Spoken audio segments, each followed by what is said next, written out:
मोक्षमार्गस्य नेतारं वेत्तारं कर्मभूभृतां ज्ञातारं विश्वतत्त्वानां वन्दे तद्गुणलब्धये वन्दे तद्गुणलब्धये।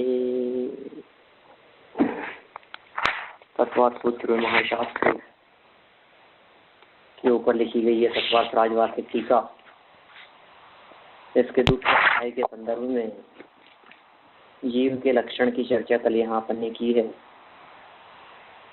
उपयोगो लक्षणम, जीव का लक्षण उपयोग कहा गया है। बहुत सारी न्याय की शैली में और बहुत सारे तर्क वितर्क मतांतरों की चर्चा इस सूत्र के अंतर्गत की गई। और अब उस जटिलता से थोड़ा सा हटकर हम यहाँ इस आगे वाले सूत्र की चर्चा करते हैं।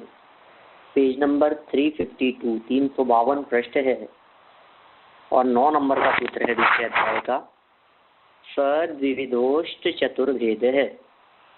तो बोलते स्पष्ट लिखा है द्विविधो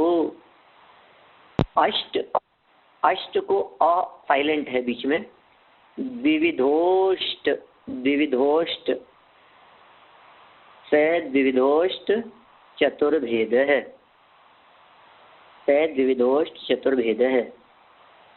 क्या अर्थ होगा इसका कि सद्विविध वह 2 प्रकार का है और अष्ट चतुर्भेद है, 8 और 4 भेद हैं। ये सूत्र का अर्थ हुआ। इसकी बात चल रही थी कि उपयोग की चर्चा उपयोग की चल रही है। वह उपयोग 2 प्रकार का है और फिर 2 में भी 8 और चतुर्भेद है, 8 और 4 भेद वाला है। 8 प्रकार का ज्ञान और 4 प्रकार का दर्शन। इस प्रकार उपयोग 2 प्रकार का है,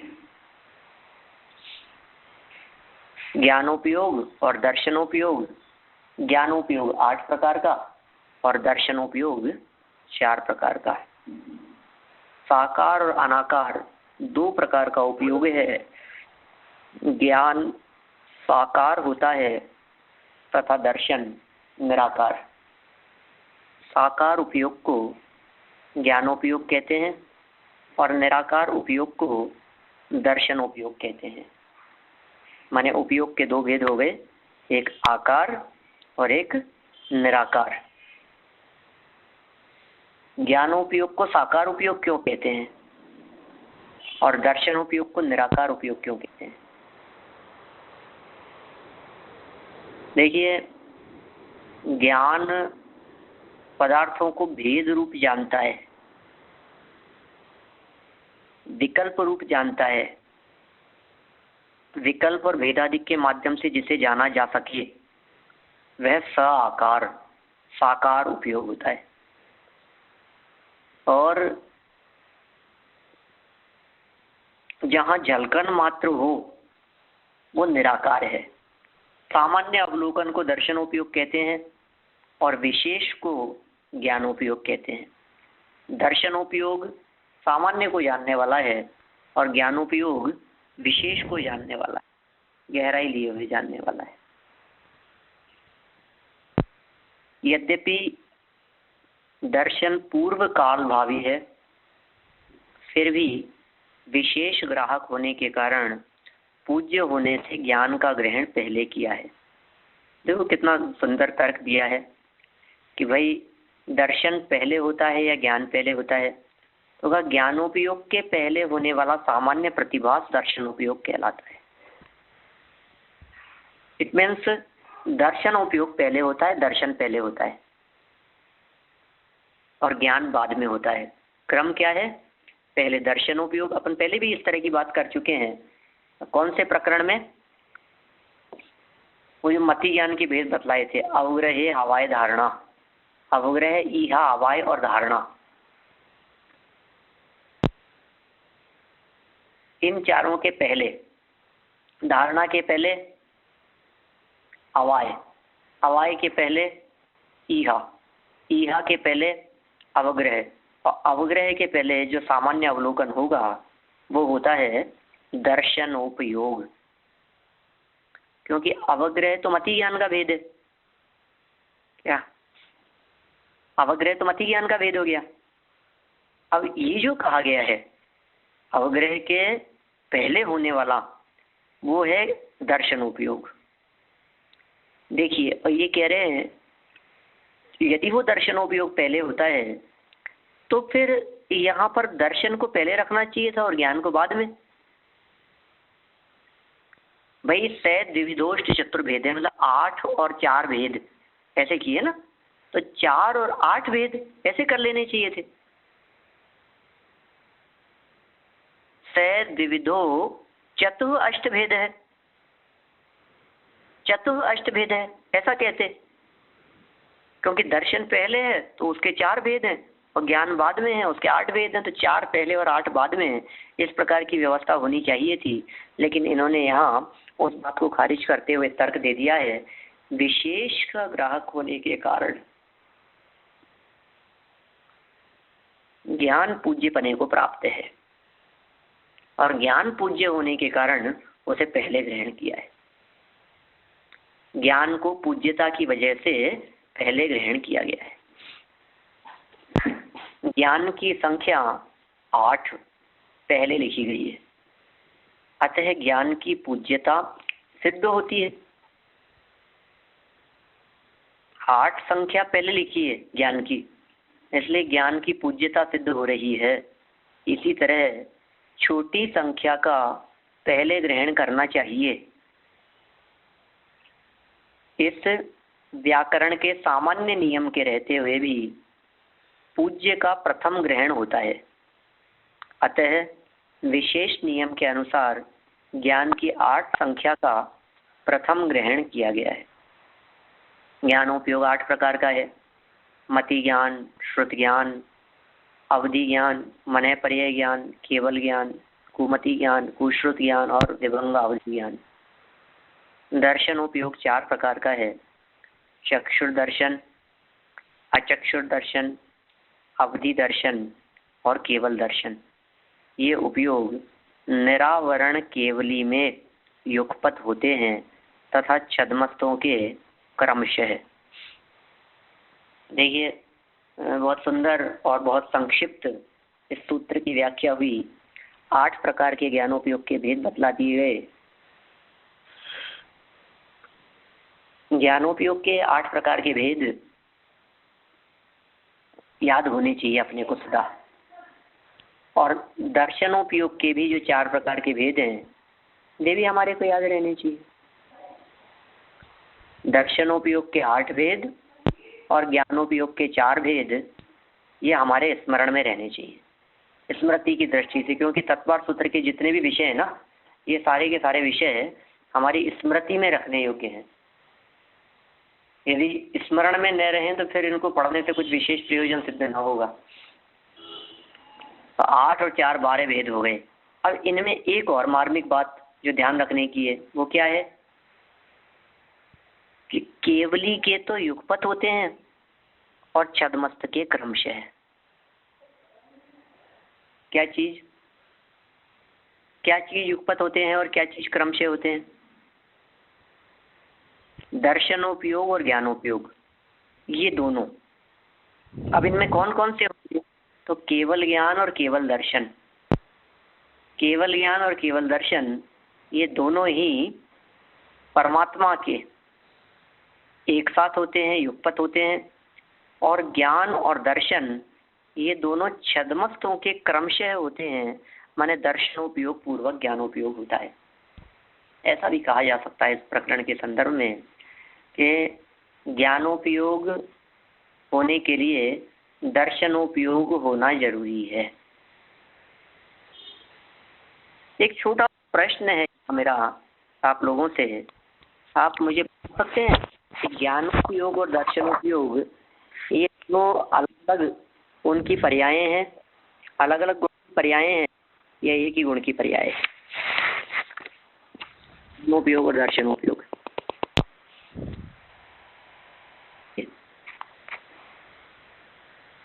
अलग अलग गुण के हैं, एक ही गुण के पर्याय अलग। एक ही गुण की पर्याय है। इसमें मेरा दूसरा क्वेश्चन आप लोगों से, यदि ज्ञानोपयोग और दर्शनोपयोग अलग अलग गुण की पर्याय हैं तो फिर ज्ञानोपयोग के लिए दर्शनोपयोग की क्या जरूरत है?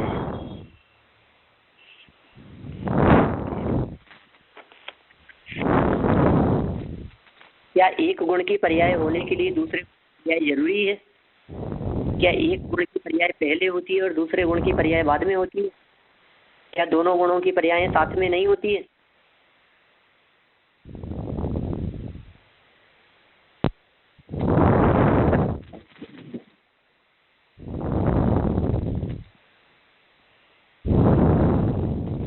पर्याय साथ में होती है तो फिर दर्शनोपयोग पूर्वक ज्ञानोपयोग होता है, इस बात का क्या औचित्य रह जाएगा?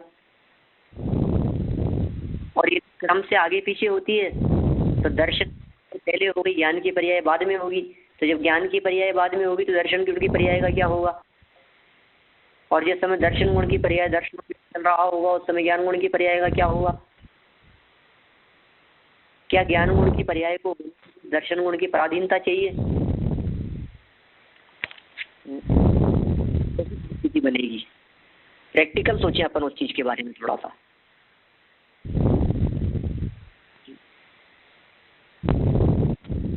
इससे बचने के लिए आप ये कह सकते हैं, हाँ, दर्शन गुण का वो कार्य है वो सामान्य झलकना है, बाद में ज्ञान उसका भेद विशेष ज्ञान करता है, इसलिए दर्शन पहले होना चाहिए।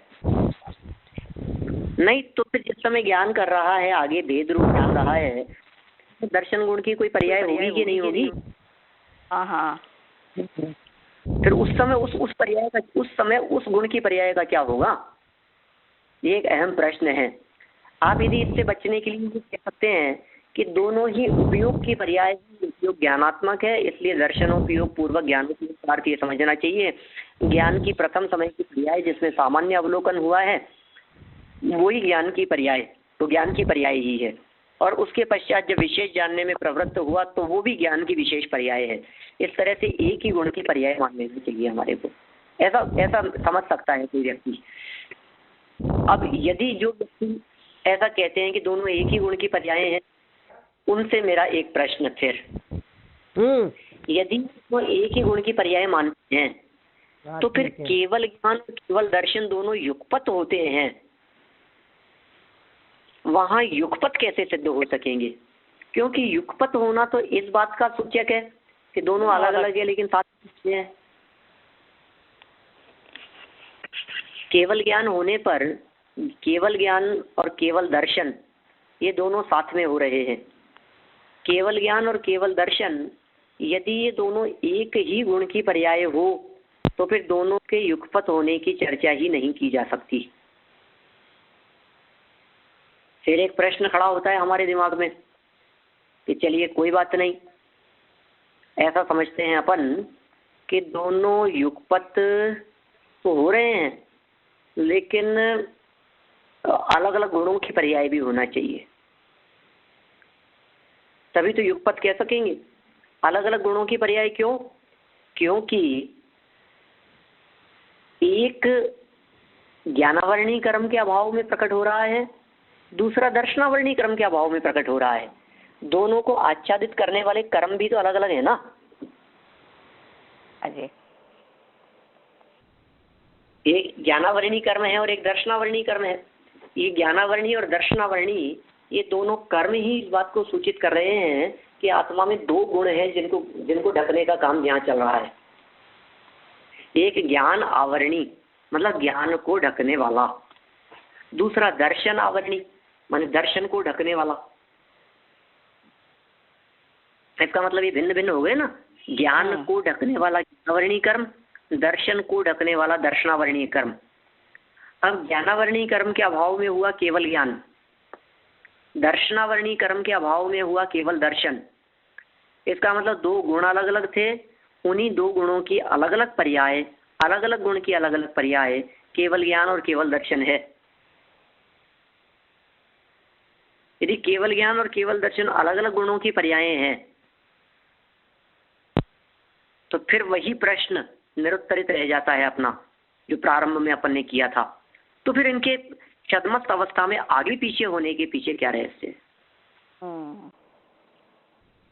तो इनके आगे पीछे होने के पीछे रहस्य ये है कि देखिए, जिस विषय में ज्ञानोपयोग प्रवृत्ति कर रहा है उस विषय संबंधी सामान्य अवलोकन पहले दर्शनोपयोग के माध्यम से हो चुका है, और जिस समय ज्ञानोपयोग के माध्यम से विशेष जानने का कार्य हो रहा है उस समय दर्शनोपयोग के माध्यम से किसी दूसरे विषयों का सामान्य अवलोकन हो रहा है। माने दर्शन गुण जो सामान्य अवलोकन करने का काम करता है वो सामान्य अवलोकन भी निरंतर चल रहा है, और ज्ञानोपयोग जो विशेष जानने का काम कर रहा है यह कार्य भी निरंतर चल रहा है। माने ज्ञान गुण का काम भी अनवरत धारा प्रवाह रूप से चल रहा है, और दर्शन गुण का जो परिणमन है या दर्शन गुण का जो कार्य है सामान्य अवलोकन का वह भी प्रति समय हो रहा है। पहले दर्शन गुण का काम होवे, बाद में ज्ञान गुण का काम होवे, इस तरह की पराधीनता या इस तरह का क्रम नहीं है। तो फिर साहब यहाँ तो साफ साफ लिखा है कि क्रमशः छद्मस्तों के क्रमशः होते हैं। अरे क्रमशः तो पर्टिकुलर किसी विषय को जानने की अपेक्षा से कहे जा रहे हैं, पर्यायों में क्रम नहीं है। छद्मस्तों की जो क्रमशः शब्द का प्रयोग किया जा रहा है उस क्रमशः शब्द का अभिप्राय अपने को समझना चाहिए। होते तो युगपत ही हैं साहब, छद्मस्तों के भी युगपत होते हैं। कैसी बात कर रहे हो? केवलियों के, अरहंतों के तो केवल ज्ञान केवल दर्शन युगपत होते हैं, लेकिन छद्मस्तों के तो क्रमशः होते हैं ना। विषय की अपेक्षा से क्रम है, पर्यायों में क्रम नहीं है। कुछ समझ में आई कि मैं क्या बात कहना चाह रहा हूं? बहुत विशेष बात की तरफ आप लोगों का ध्यान आकर्षित करना चाहता हूं। दर्शन गुण की पर्याय हमेशा सामान्य अवलोकन का कार्य कर रही है। प्रति समय, हर समय दर्शन गुण की पर्याय सामान्य अवलोकन, सामान्य अवलोकन, सामान्य अवलोकन, सामान्य अवलोकन, सामान्य अवलोकन, सामान्य अवलोकन, सामान्य अवलोकन, सामान्य अवलोकन, सामान्य अवलोकन, सामान्य अवलोकन, सामान्य अवलोकन, ये चल रहा है। ये दर्शन गुण की पर्याय बस बस बस एक धारा प्रवाह रूप से सामान्य अवलोकन करती हुई चली आ रही है। अब ज्ञान गुण की पर्याय क्या काम कर रही है? उसी समय ज्ञान गुण की पर्याय जिस विषय का सामान्य अवलोकन हो चुका है उस विषय का ज्ञानोपयोग के माध्यम से विशेष अवलोकन होता है। माने ज्ञानोपयोग की जो प्रवृत्ति है या ज्ञान गुण की जो प्रवृत्ति है यह प्रवृत्ति विशेष जानने रूप से ही होगी, ये स्मरण रखने योग्य है। ज्ञानोपयोग की प्रवृत्ति विशेष जानने रूप से ही होगी और दर्शनोपयोग की प्रवृत्ति सामान्य जानने रूप से ही होगी। ऐसा ही प्रकृति की व्यवस्था है। तो क्रम किस पे पड़ा? क्रम तो किसी विषय, जैसे मान लीजिए हमने मोबाइल के बारे में जाना, तो मोबाइल के बारे में जानने में सबसे पहले मोबाइल का सामान्य अवलोकन होगा, फिर मोबाइल के बारे में विशेष जानना होगा। तो मोबाइल की अपेक्षा से तो सामान्य विशेष बना हुआ, लेकिन जिस समय दर्शनोपयोग मोबाइल को सामान्य जान रहा था उस समय ज्ञानोपयोग किसी और को विशेष जान रहा था। नहीं समझ में आई बात? और जिस समय ज्ञान ने मोबाइल को विशेष जानना शुरू किया उस समय दर्शनोपयोग किसी और पदार्थ का, किसी और वस्तु का सामान्य अवलोकन करने में प्रवृत्त हो गया। इस तरह से इस तरह पंडित जी, इस तरह बहुत सारे गुण तो प्रवर्तित हो ही रहे हैं ना। हाँ, ये अभी तो हमने ये दोनों का डिफरेंस बताया, लेकिन at the same time process में तो सब कंटिन्यूस चल ही रहे हैं। हमारा उपयोग उस समय किस पे ज्यादा केंद्रित है उसको हम प्रोमिनेंट बनाते हैं, बराबर? बिल्कुल बिल्कुल। नवीन भाई भी शायद कुछ पूछ रहे हैं, शायद कौन है? और हाँ, एक प्रश्न है कि क्रम में समय में कितना फर्क आता है? क्रम में समय में कितना फर्क आएगा? देखिए क्रम, हाँ बहुत सुंदर प्रश्न है। मैं नाम जान सकता हूँ आपका सर? ये भवी जैन। अच्छा भवी भाई, आपका नाम तो स्काइप पर बहुत बार पढ़ा है, शायद वाणी आज ही सुनी है। चलिए भवी भाई, ऐसा है कि क्रम में फर्क तो बिल्कुल नहीं पड़ता है, एक समय मात्र का अंतराल है, बस एक ही समय बाद का। क्योंकि ज्ञानोपयोग तो फिर बाद में जब ज्ञानोपयोग चलता है ना, तो फिर ज्ञानोपयोग पूर्वक ज्ञानोपयोग चलता रहता है। जैसे समझिए, सबसे पहले हमारा दर्शनोपयोग की बात करें, दो न्यारे न्यारे गुण हैं, दो अलग अलग व्यक्ति हैं, अलग अलग व्यक्तियों की अपेक्षा से बात कीजिए। मैं ये कह रहा हूँ, एक व्यक्ति किसी प्रोडक्ट का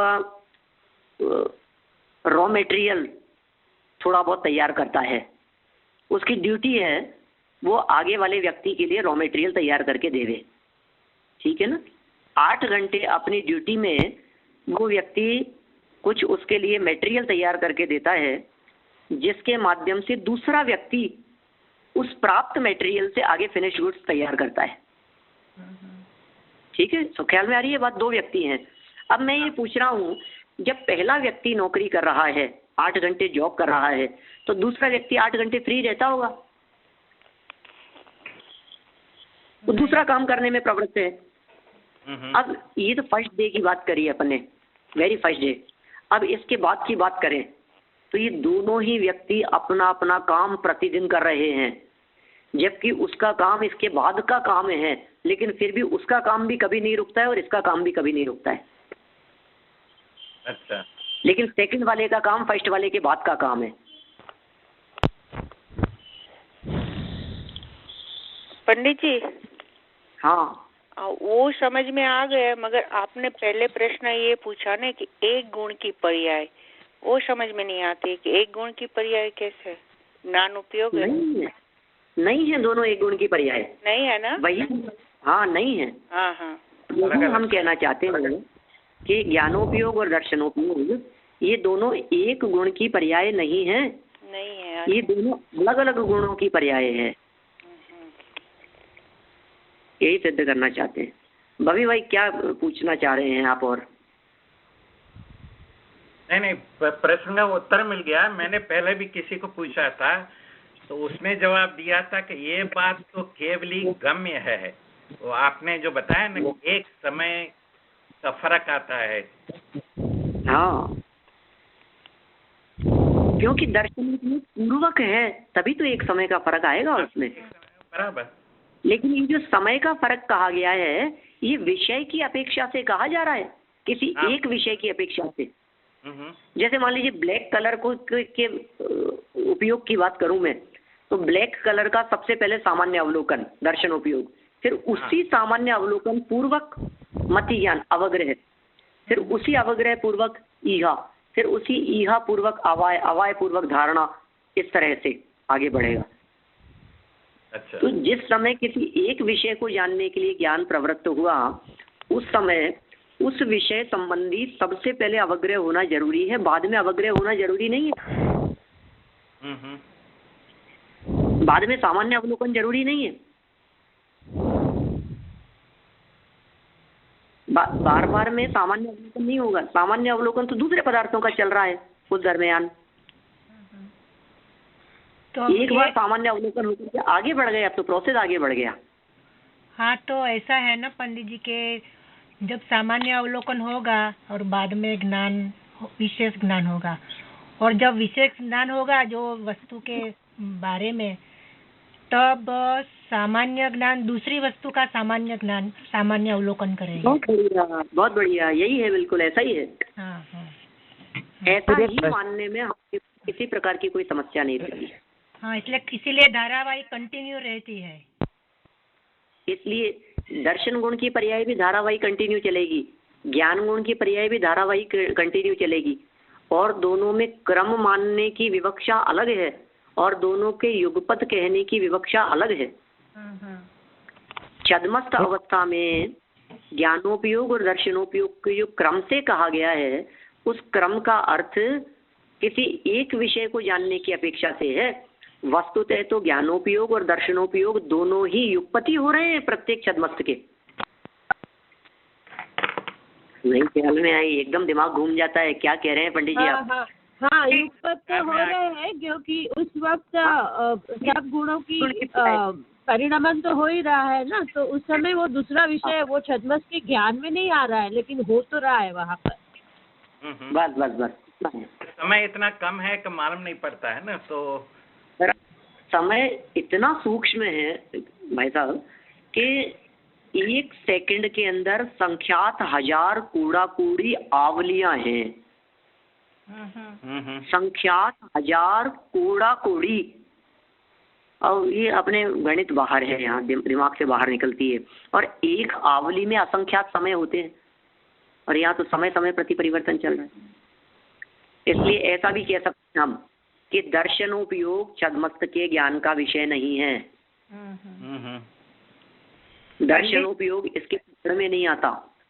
दर्शनोपयोग सामान्य अवलोकन का नाम है, वो सामान्य अवलोकन हमारे पकड़ में नहीं आता। बराबर। हमारी पकड़ में तो ज्ञानोपयोग के माध्यम से ही आएगा। इसीलिए जब सम्यक दर्शन उत्पत्ति की चर्चा करते हैं तो सम्यक दर्शन दर्शनोपयोग में नहीं होता, ज्ञानोपयोग वालों को होगा, ऐसा कहा जाता है। एक प्रश्न हो रहा है इसमें। हाँ बोलिए।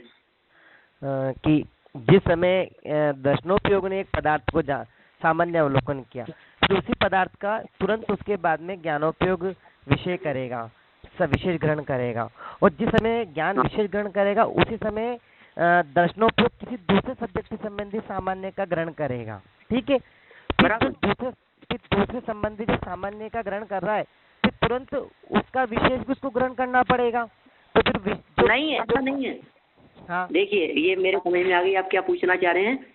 जिस पदार्थ का सामान्य अवलोकन हुआ है उस पदार्थ का विशेष अवलोकन होवे ही यह जरूरी नहीं है। अच्छा, ठीक। तो वो क्या साइलेंटली चला जाएगा, वो वहाँ से साइलेंटली वो उपयोग होके चला जाएगा। बिल्कुल बिल्कुल बिल्कुल।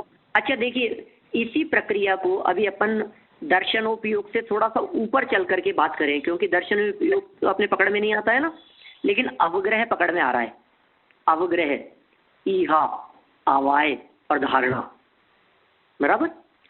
धारणा होने के लिए अवाय जरूरी है, अवाय होने के लिए ईहा जरूरी है, ईहा होने के लिए अवग्रह जरूरी है। ठीक है, लेकिन जिन पदार्थों का अवग्रह हुआ है उनका ईहा हो ये कोई जरूरी नहीं है।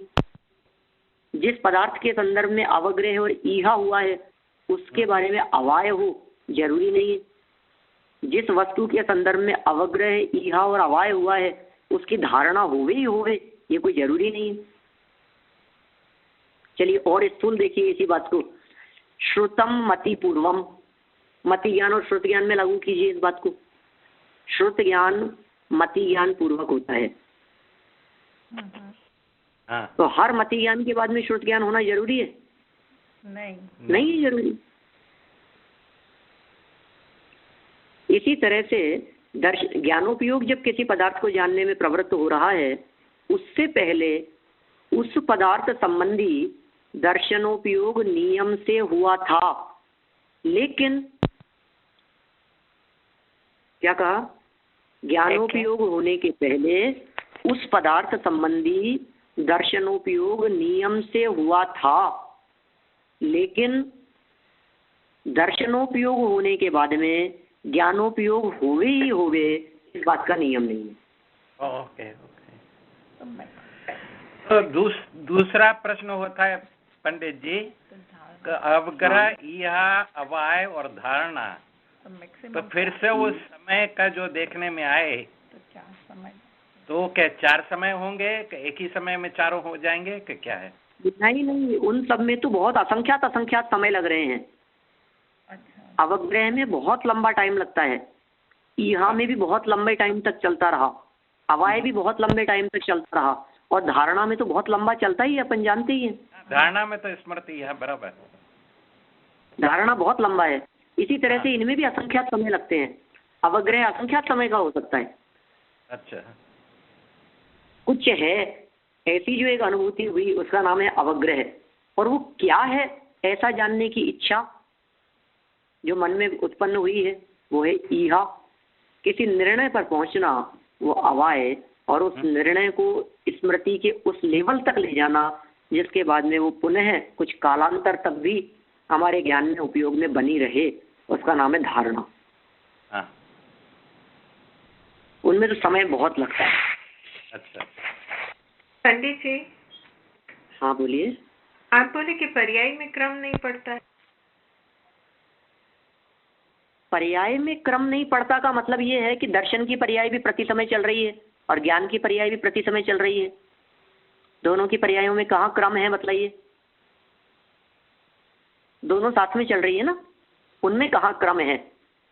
जैसे मान लीजिए दो व्यक्ति काम कर रहे हैं, जो मैंने अभी प्रोडक्शन का जो आपको एग्जांपल दिया है, दो व्यक्ति काम कर रहे हैं, दोनों व्यक्ति 8 आवर्स अपना टाइम देते हैं और काम करते हैं, बिल्कुल दोनों अपना अपना काम पूरा कर रहे हैं, लेकिन फिर भी एक व्यक्ति के द्वारा किए गए काम को दूसरे व्यक्ति कर रहा है, वो उसके बाद कर रहा है। अच्छा, इसका मतलब तो फिर ये हुआ कि दर्शनोपयोग रहता है वो। अच्छा, एक प्रश्न है, तो इसका मतलब तो फिर ये हुआ कि दर्शनोपयोग तो डिफरेंट ज्ञेयों को जानता रहेगा और ज्ञानोपयोग हो सकता है एक ही वस्तु में निरंतर जानता रहे। ऐसा भी संभव है। देखिए अब ये जो अपनी भाषा है ना, एक्चुअल में इसमें थोड़ा सा चक्कर पड़ जाता है। मैं जान सकता हूँ भाई साहब आपका नाम? पदम जैन।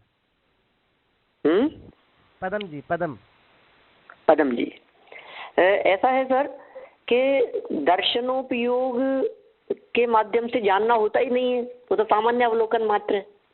तो इसलिए ऐसा कह सकते हैं, हाँ ऐसा कह सकते हैं अपन कि दर्शनोपयोग के माध्यम से जो सामान्य अवलोकन हो रहा है वो डिफरेंट वस्तुओं का होता रहेगा, होता रहता है, होता है छूट जाता है, होता है छूट जाता है। मतलब दर्शनोपयोग तो एक ऐसा सामान्य अवलोकन है जिसकी अपने को खबर भी नहीं चलती। जैसे उदाहरण के तौर पर मैं आपको बात कहूँ, हम हमारे घर में सुबह उठने से लेकर और रात तक समझिए नेत्र खुले हैं हमारे, चक्षु दर्शनोपयोग की बात कर रहा हूँ मैं, है ना। चक्षु दर्शनोपयोग का पहला भेद, अचक्षु दर्शनोपयोग का दूसरा भेद। अभी अवधि दर्शनोपयोग तो अपने नहीं है, केवल दर्शनोपयोग भी अपने नहीं है। केवल दर्शनोपयोग अरहंतों के होता है, अवधि दर्शनोपयोग हमारे नहीं है। चक्षु दर्शन और अचक्षु दर्शन ये हमारे है। अब ये हमारे पकड़ में इसलिए नहीं आ रहा। मैं आपसे पूछता हूँ, आप अभी बैठे बैठे कितने कलर्स को देख चुके हैं, कितने पदार्थों को देख चुके हैं? सुबह से आपने कितने वस्तुओं को देखा, जरा बतलाइए मेरे को। आप सिर्फ उन्हीं वस्तुओं के नाम ले सकेंगे जहां आपका ज्ञानोपयोग विशेष रूप से प्रवृत्त हुआ होगा। आप घर से निकले, घर से निकल करके ऑफिस तक गए, घर से ऑफिस तक जाने के बीच में आपने हजारों लाखों करोड़ों अरबों खरबों पदार्थों को अपने उपयोग का, दर्शनोपयोग का विषय बनाया होगा, लेकिन वो दर्शनोपयोग का विषय बनने के बावजूद भी आपके उपयोग का मतलब ज्ञानोपयोग का विषय नहीं बन पाया वो। दृष्टि किसी जगह पर रुकेगी तो ज्ञानोपयोग का विषय बनेगा, दृष्टि रुकी नहीं, माने स्टेप आगे बढ़े तो पकड़ में आए ना वो हम जो चीज हमारी पकड़ में ही नहीं आई, इसीलिए हम कह रहे हैं केवल ज्ञान। हाँ, दर्शनोपयोग तो केवल ज्ञान का ही विषय है भाई, इसीलिए कहा। बहुत सुंदर है। इसकी विशेष बात जाननी हो तो कहाँ से जान सकते हैं? और इसकी विशेष बात के संदर्भ में तो मैं आपको एक रेफरेंस दे सकता हूँ। द्रव्य संग्रह, बृहत द्रव्य संग्रह नाम का एक ग्रंथ है। उस बृहत द्रव्य संग्रह में आप अंतिम गाथाओं में देखें, करीब 43, 44, 45, 6, 7, 47, 48, ये जो 4-5 गाथाएं जो वहाँ दी है द्रव्य संग्रह में, ब्रह्मदेव सूरी की टीका है और नेमिचंद्र आचार्य देव का ग्रंथ है। बहुत सालों पहले हमने शास्त्र सभा में चलाया था अद्योपांत, उन्हें उसमें इस तरह का दर्शनोपयोग ज्ञानोपयोग के संदर्भ में बहुत सुंदर प्रकरण दिया है। आप वहां से इस विषय को थोड़ा बहुत और देख सकते हैं। ठीक है, आज ही देख लूंगा मैं। चलिए, तो चक्षु दर्शन का मतलब क्या हुआ? अब देखिए, अपने को चक्षु इंद्रिय के माध्यम से जो कुछ भी दिखाई दे रहा है वास्तव में वो चक्षु दर्शन नहीं है, वो चक्षु ज्ञानोपयोग है। क्योंकि दर्शनोपयोग में तो कुछ पकड़ में नहीं आएगी बात, दर्शनोपयोग के बाद में जब विशेष प्रवृत्ति हुई उपयोग की उस तरफ, तब वो चीज हमारे पकड़ में आएगी और वो ज्ञान उपयोग का विषय बन जाती है। हम यहाँ बैठे बैठे चर्चा कर रहे हैं, सुन रहे हैं, आप वहाँ अमेरिका में बैठे हैं, आपके आंखों के सामने कुछ पदार्थ होंगे, कुछ वस्तुएं होंगी। क्या आपको उन वस्तुओं और पदार्थों को देखते समय बीच में कुछ डिस्टर्बेंस लगता है? नहीं लग रहा है। लेकिन नेत्रों की पलकें झपक रही हो कि नहीं? अनिमेष विलोक नियम ऐसा तो नहीं है? नहीं। नेत्रों की पलकें झपक रही है। अपने को यहाँ चर्चा करते हुए 36 मिनट हो गई। 36 मिनट से मैं आप लोगों के साथ में बात कर रहा हूँ। मैं इतना जानना चाह रहा हूँ, 36 मिनट में आपके ज्ञान का विषय उन नेत्रों की झपकने वाली पलकें कितनी बार बनी? 36 मिनट तक आपके आंखों की पलकें झपक रही थी या नहीं? झपक रही थी। यदि हाँ, तो कितनी बार आपके उपयोग में आई वो बात? मेरे कहने के बाद तो सबके उपयोग में आई है। एक भी बार नहीं आई, क्योंकि उपयोग दूसरी जगह लगा था। उपयोग दूसरी तरफ लगा था, लेकिन वो दर्शनोपयोग का विषय तो होगा ही, चक्षु दर्शनोपयोग का विषय तो। हाँ बिल्कुल। चक्षु दर्शनोपयोग का विषय इसलिए होगा क्योंकि वो चक्षु इंद्रिय के सामने तो नियम से आया है। हाँ, मैं तो चक्षु इंद्रिय संबंधी उपयोग की बात कर रहा हूँ ना। अभी अन्य इंद्रियों संबंधी समझाना तो मेरे को कठिन पड़ेगा, लेकिन मैं ये कह रहा हूँ चक्षु इंद्रिय के सामने जो चीज आएगी, चक्षु इंद्रिय उसका अवलोकन करेगी या नहीं? तो सामान्य अवलोकन प्रति समय होता है। नहीं, जरूरी नहीं करे। अवलोकन प्रति समय हो रहा है। हाँ, प्रति समय वो सामान्य अवलोकन हो रहा है और प्रति समय दर्शनोपयोग भी हो रहा है। प्रति समय चक्षु दर्शनोपयोग भी हो रहा है। माने चक्षु इंद्रिय के माध्यम से भी प्रति समय हमारा ऐसा सामान्य अवलोकन हो रहा है जो हमारा ही विषय नहीं बन रहा है, पकड़ में नहीं आ रहा है। अन्य इंद्रियों से बात कर लीजिए आप, अचक्षु दर्शनोपयोग आदि के बारे में बात समझ लीजिए। हम कह रहे हैं स्पर्शन इंद्रिय संबंधी फीलिंग आपको कितनी हो रही है, कब हो रही है? सर्दी, गर्मी, ठंडा, गर्म, हल्का, भारी, रूखा, चिकना, कब महसूस कर रहे हैं आप? लेकिन स्पर्शन इंद्रिय संबंधी अवलोकन हो रहा है कि नहीं? हो रहा है। स्पर्शन इंद्रिय ने अपना काम करना तो बंद नहीं कर दिया है। इसका मतलब तो हाँ बोलिए। इसका मतलब जिस समय स्पर्शन इंद्रिय का सामान्य अवलोकन हुआ और उसका विशेष प्रतिभास हो गया, उसी समय फिर रचना संबंधी दर्शनोपयोग भी कंटिन्यू चालू है, फिर ग्रांट संबंधी चालू हो जाएगा, लेकिन ज्ञानोपयोग हो सकता है स्पर्शन इंद्रिय चलता रहे। ऐसा मान सकते हैं? ऐसा कहेंगे? हाँ बिल्कुल ऐसा ही कहेंगे। सभी संबंधी दर्शनोपयोग बराबर चल रहा है। अच्छा, इसको चक्षु दर्शनोपयोग में कैसे घटाएंगे? जैसे कि चक्षु दर्शनोपयोग से प्रति समय, अच्छा मैं ये कह रहा हूँ चलिए कि आंखें जिस समय बंद हो रही है हमारी, जिस समय आंख बंद करके हम सो रहे हैं, उस समय चक्षु दर्शनोपयोग है या नहीं है? हाँ है, बिल्कुल है। अब कोई कहे आंखें ही बंद है तो चक्षु दर्शनोपयोग कैसे होगा? चक्षु इंद्रिय से होने वाले ज्ञान के पहले होने वाला सामान्य प्रतिभास कहलाता है वो। अरे भाई साहब वो पलके हैं। हाँ। पकड़ में नहीं आ रही वो चीज हमारे। पंडित जी। हाँ जी। तो एकेंद्रीय को चक्षु दर्शन किस तरह से देख? हाँ बहुत सुंदर प्रश्न है आपका। एकेंद्रीय को चक्षु दर्शनोपयोग नहीं है, क्योंकि उसके चक्षु इंद्रिय संबंधी होने वाले जो कर्म है, दर्शनावरणी कर्म, चक्षु दर्शनावरणी कर्म के सर्वघाती स्पर्धकों का उदय है। ओके, अच्छा। अपने थोड़े दिन पहले सर्वघाती स्पर्धकों वाला बहुत सुंदर प्रकरण देखा था। चक्षु इंद्रिय संबंधी सर्वघाती स्पर्धकों का उदय है उनके। अच्छा, ओके। इसलिए चक्षु इंद्रिय संबंधी प्रवृत्ति नहीं हो सकती। हाँ। पूरी तरह से आवृत है वो। और हमारे चक्षु इंद्रिय संबंधी उसका क्षेयोक्षम है, इसलिए निरंतर होगा। हमारी तो स्थिति ऐसी है, जैसे मान लीजिए दर्पण है, मिरर लगा हुआ है सामने, उस मिरर में कोई ना कोई पदार्थ नियम से झलकेगा। अब कोई कहे कि साहब हम ऐसा प्रयास करते हैं कि इस मिरर में कुछ भी नहीं झलके, तो क्या प्रयास करें कि इसको कपड़े से बांध दो, थैले में रख दो, बैग में रख दो, इसको अखबार से लपेट दो। जब उसे अखबार से पूरी तरह से लपेट दिया गया, न्यूज़पेपर से, किसी पेपर में, किसी एनवलप में बंद कर दिया गया, उस समय मिरर में कुछ झलक रहा है या नहीं? झलक रहा है, वो पेपर तो फिर भी झलक रहा है, वो कपड़ा झलकेगा, वो एनवलप झलकेगा, उसका जो भी पेपर होगा वो झलकेगा, और उसका तो स्वभाव है इस तरह का। इसी तरह से दर्शनोपयोग के माध्यम से जो अवलोकन हो रहा है वो प्रति समय ही चल रहा है कंटिन्यूअसली। हमारे उपयोग का विषय कब बनेगा कि जब वो दर्शनोपयोग में आया हुआ विषय जब ज्ञानोपयोग के माध्यम से प्रवृत्त होगा तो हमारे उपयोग का विषय बनेगा, तो हमारे पकड़ में आएगा। एक ज्ञानोपयोग के लिए दर्शनोपयोग की इतनी जरूरत क्या आन पड़ी थी? क्या प्रयोजन है आखिर में इसका? कुछ बहुत सुंदर प्रश्न है आपका। मतलब उसकी जरूरत क्या पड़ी थी?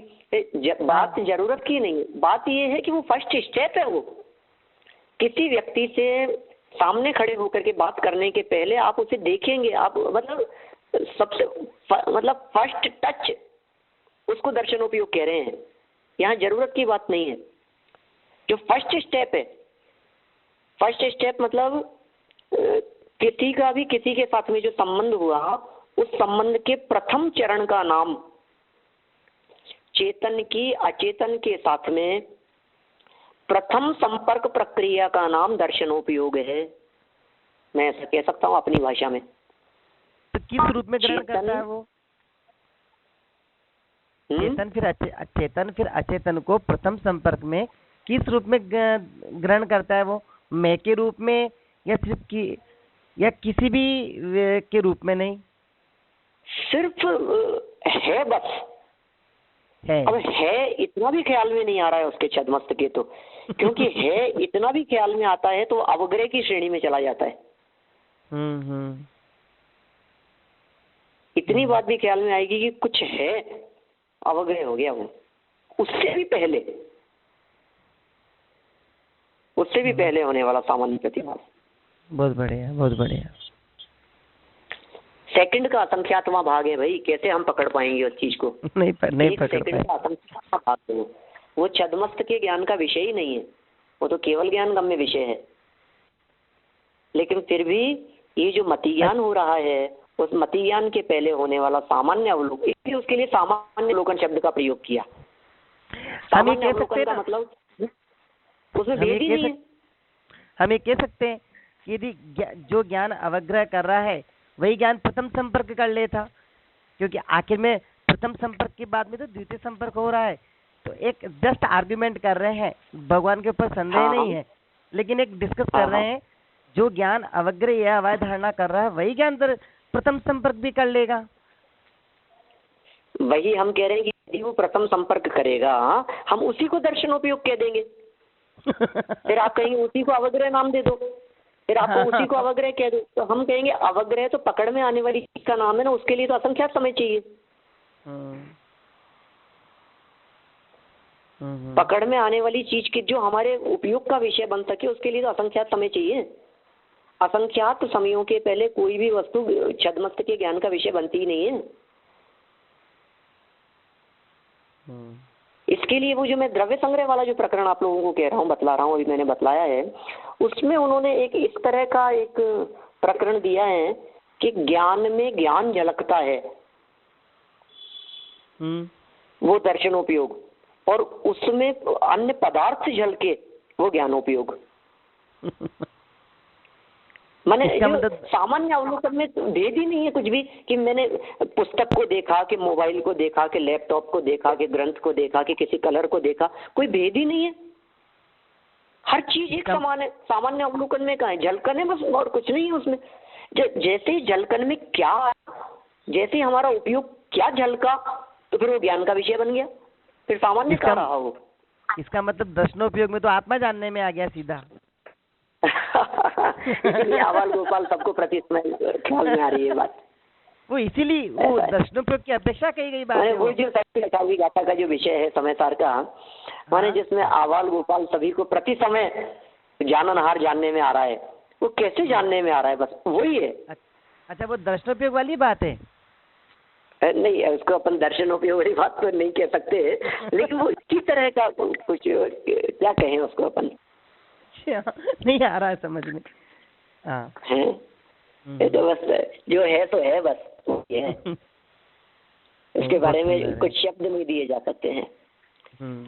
खैर, इस तरह से ये जो उपयोग है, उपयोग के निरावरण रूप अवस्था वो केवल ज्ञानियों के होती है, और केवल ज्ञानियों के ज्ञान केवल ज्ञान कहलाता है, दर्शन केवल दर्शन कहलाता है। दोनों अलग अलग गुणों की पर्याय हैं। दोनों ही गुणों की पर्याय पूर्ण विकसित अवस्था को प्राप्त है केवल ज्ञान अवस्था में, और छद्मस्त अवस्था में वो अल्प विकसित है, अपूर्ण अवस्था है, आवरण सहित अवस्था है, और उसमें विषय की अपेक्षा से क्रम पड़ता है। इतनी बात अपन ने यहाँ इस सूत्र के माध्यम से देखी है। स द्विविधोष्ट चतुर्वेद है, यह मूल सूत्र था, 9 नंबर का सूत्र। और अब आगे 10वें सूत्र से प्रकरण थोड़ा सा ये बदल रहे हैं। संसारिणो मुक्ताश्चर्य कह करके जीव के भेद बतलाए हैं, फिर जीव के भेद प्रभेद वगैरह और इनका प्रकरण आगे बढ़ रहा है। अपन इस चर्चा को कल आगे बढ़ाएंगे। अभी अपना समय हो गया है, मैं विराम लेता हूँ। जनवाणी स्तुति। ज्यावाणी के ज्ञान ते सूझे लोक आलोक, सो वाणी मस्तक नमो, सदा देत हूँ धूक, सदा देत हूँ धूक।